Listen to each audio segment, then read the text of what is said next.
बहुजन सौरभ, बहुजनांच्या सामाजिक व सांस्कृतिक चळवळीचे मुखपत्र। नमस्ते, जय भीम। मैं एडवोकेट डॉक्टर सिद्धार्थ कांबले, दैनिक बहुजन सौरभ का मुख्य संपादक। मित्रों, आज बौद्ध गया में एक अलग सा एक चित्र देखने को मिला, जहां 27 देशों के बड़े प्रतिनिधि बौद्ध धर्मीय वहां पे आए और वो कार्यक्रम का आयोजन वहां के कुछ लोगों ने किया है। बड़ा अट्रैक्टिव था। 27 देशों में अलग अलग देश के लोग थे और जिस तरीका से रंगारंग ये कार्यक्रम हुआ, इससे ये लग रहा था कि यहाँ पे कोई संस्कृति जो पाली गई है, जो संस्कृति को उन्होंने जो ये किया है, इस पूरा अपनाई है, बुद्ध की प्रिंसिपल्स को अपनाया, वो देश कहाँ से कहाँ चले गए। वहाँ ना तो कोई झगड़ा है, ना कोई प्रसाद है, ना आपस में लड़ाई है, ना कुछ है। बड़े शांति प्रिय लोग रहते हैं। वैसे ही आज हमें भी देश के तरफ में देखना चाहिए कि जिस हालत में हम लोग है, जहाँ पे झूठ और फरियादी के अलावा कुछ भी दिखता नहीं है, ये हमें देखने के लायक सिचुएशन है। लेकिन निश्चित रूप से आज जो जिनके रैली देखे, जहाँ से जिसका कवर किया है सभी लोगों ने, नेशनल न्यूज़ ने तो नहीं किया, लेकिन हमारे यहाँ पे आवाज इंडिया ने उसको काफ़ी अच्छा कवरेज दिया है और वो सबसे इम्पोर्टेंट है। कितना मीडिया करती है, क्या करती है, उससे हमें कोई लेना देना है नहीं, लेकिन हमें अपना मीडिया का इस्तेमाल करके जो भी कुछ न्यूज़ आती है उसके ऊपर में भरोसा रखना पड़ता है। आज एक 2 दिन से संसद में तो आपको मालूम है कि किस तरीका से हंगामा चलते रहा, लेकिन अभी जब सरकार को शायद इंटेलिजेंस को ये पता चला होगा कि जेनजी का और फिर दोबारा एक आधा दौर यदि आ जाते तो एक बहुत बड़ा धोखा निर्माण होने की संभावना है करके इस वक्त सरकार ने एसआईआर के ऊपर में डिस्कशंस के लिए अलाउ किया है। शायद कल से वो डिस्कशन चालू होगा और उसके बाद में ये 17-18 दिन का सेशन है, लेकिन लीडर ऑफ अपोजिशन और पूरा का पूरा विपक्ष बहुत हावी पड़ा हुआ है। सरकार को चारों तरफ से घेर रहा है और उनके पास में कोई जवाब नहीं। जो भी जवाब है वो सब उनके स्पीकर्स दे रहे हैं, लेकिन कोई मतलब तो बात ही नहीं है। और हर वक्त पूरे के दोनों दिन भी बर्बाद हो गए। 17 दिन में से 2 चले गए, अभी बचा ही क्या है, थोड़ा सा रहा है। लेकिन कम से कम सरकार को इतना तो ध्यान में आ गया कि ये लोग अभी बहुत वायलेंट हो गए और ये किसी भी हद तक जा सकते हैं।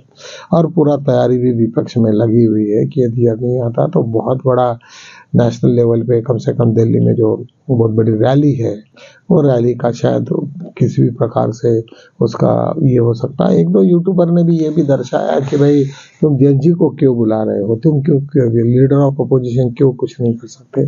ये लीडर ऑफ अपोजिशन के लेवल का काम नहीं है। यहाँ भी जब तक जनसलाह नहीं आता है, लाखों लोग नहीं आते, तो निश्चित रूप से वो सब लोगों को इन्वॉल्व करना पड़ेगा। तो निश्चित हमें ऐसा लगता है कि सभी लोगों का अभी ताज़ा है, श्रीलंका भी ताज़ा है, बांग्लादेश भी ताज़ा है, नेपाल भी सबको मालूम है करके सभी लोग, थोड़ी सी गवर्नमेंट तो घबरा गई होगी, क्योंकि उनको मालूम है यहाँ जब वक्त बुरा आ जाएगा तो कोई उनको सपोर्ट नहीं करेगा। इवन मिलिट्री को भी ऑर्डर देके वो सुनेंगे भी नहीं। ऐसे होता है। तो वो सब सिचुएशंस को देखते हुए कल का जरा सेशन कुछ को तो भी ढंग से चलेगा, इस उम्मीद के साथ में कल से लोग चालू होगा। और जब चालू होगा तो निश्चित रूप से उसका रिकॉर्ड हो सकता है कि शायद गवर्नमेंट बहुत सारे डिसीजन को बदल दे और ज्ञानेश कुमार गुप्ता जी को शायद हो सकता है कि कल के रिजाइन भी करने लगाएंगे और उसे अल्टरनेट ढूंढेंगे। नहीं तो अदरवाइज काफ़ी बहुत नुकसान होने की संभावना है और सब लोग बड़े ये है चिंतित है। इवन पक्ष और विपक्ष दोनों के बीच में भी एक बहुत बड़ा फासला है और जिस तरीका से हावी हो रही है पूरा विपक्ष, वो काफ़ी अच्छा प्रदर्शन हो रहा है। और निश्चित रूप से जब विपक्ष जोर मजबूत होता है तो निश्चित रूप से चाहे कितना भी तानाशाही रहे तो वो वहाँ पे झुकने की प्रशंसा होती है।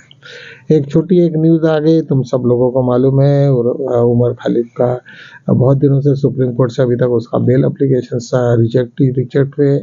तो आज उनका कपिल सिब्बल ने कहा कि जो आवाज़ है वो तो उसके है ही नहीं, वो दूसरे किसी की आवाज़ है और उसके आधार पर तुमने उसको बंद करके रखा है, ये टोटली गलत है। उसके ऊपर में अभी शायद वो डिस्कशन हो रहा है। अभी बेल पिटिशन है, शायद हो सकता है कि ये बेल पिटिशन भी फटाफट क्लियर हो जाएगी, क्योंकि उनको मालूम है ये अभी जब हमारा 13 तारीख को जो वहाँ पे 14 तारीख को शायद दिल्ली में जो बहुत बड़ा है, उस वक्त कुछ भी हो सकता है। शायद जेल और ये वो या प्रशासनिक अधिकारी भी घबराए हुए हैं कि यदि यार इसका ये बड़ा हो जाए और इसी तरीक़ा से चलते रहा तो शायद हमें बहुत मुसीबत का सहारा लेना पर मुसीबत में आने की संभावना है।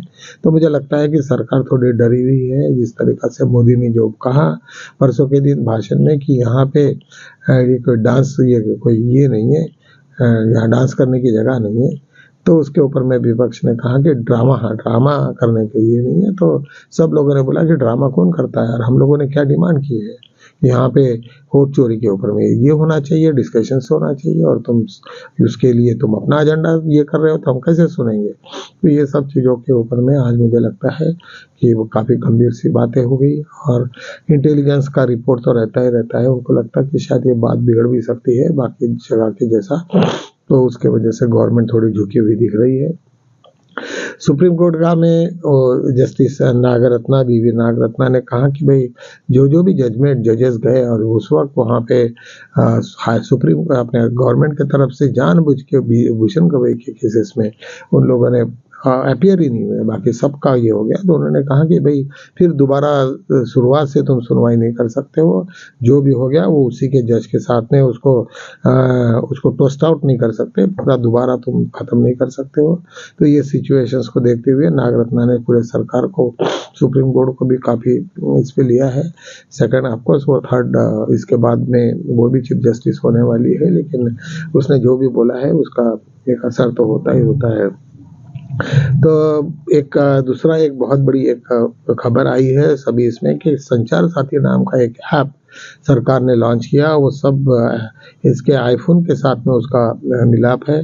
जो भी आदमी एक आदमी से दूसरे बोलेगा तो वो सरकार को के कस्टडी में रहेगा। वो सरकार पूरा का पूरा नियंत्रण करेंगी, जिसके वजह से पूरा का पूरा विपक्ष काफ़ी जोश में आ गया। और उन्होंने कहा कि भाई ये ऐप जो तुम इनबिल्ट करके रखे हो तो इसके ऊपर में तो तुम्हें सोचना पड़ेगा, क्योंकि तुम हमारी हेरगिरी करोगे क्या। हमारा पर्सनल राइट है, हमारी प्राइवेसी है, तो प्राइवेसी को कैसे कि तुम डिस्टर्ब कर सकते हो। फंडामेंटल राइट्स में राइट टू प्राइवेसी है दिया है।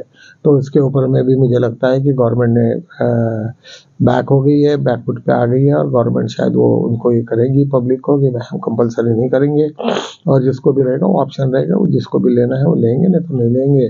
तो इस टाइप के 2-3 मसले हो गए ऐसे कि जिसके ऊपर में गवर्नमेंट ने अभी टर्न डाउन करने की बातें की है। और यदि ऐसे ही चलते रहा तो शायद गवर्नमेंट को थोड़ा सा रिलीफ मिलेगा, और यदि SIR वगैरह के जैसा बंद हो जाता है और ये सब लफड़े खत्म हो जाते हैं तो गवर्नमेंट भी खतरे में आ सकती है। उनको मालूम है कि यदि इस तरीक़ा से वोट चोरी का मसला यदि जरा खत्म हो जाता है तो वो लोग कैसे जीतेंगे।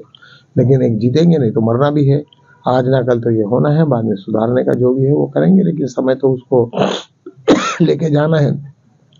तो इन्हीं शब्दों के साथ में आज हम लोगों ने पूरे यूट्यूब में भी यही चलते रहा, यही बातें हैं जिसके ऊपर में काफ़ी लोगों ने अपना विश्लेषण किया। लेकिन हम लोगों को जो बाबा साहब ने जितने भी हमें फंडामेंटल राइट्स दिए हैं, जहाँ के राइट टू प्राइवेसी भी है, तो वो भी उसका हमको जतन करना है। तो निश्चित रूप से हमारे लिए ये फायदे की बात है।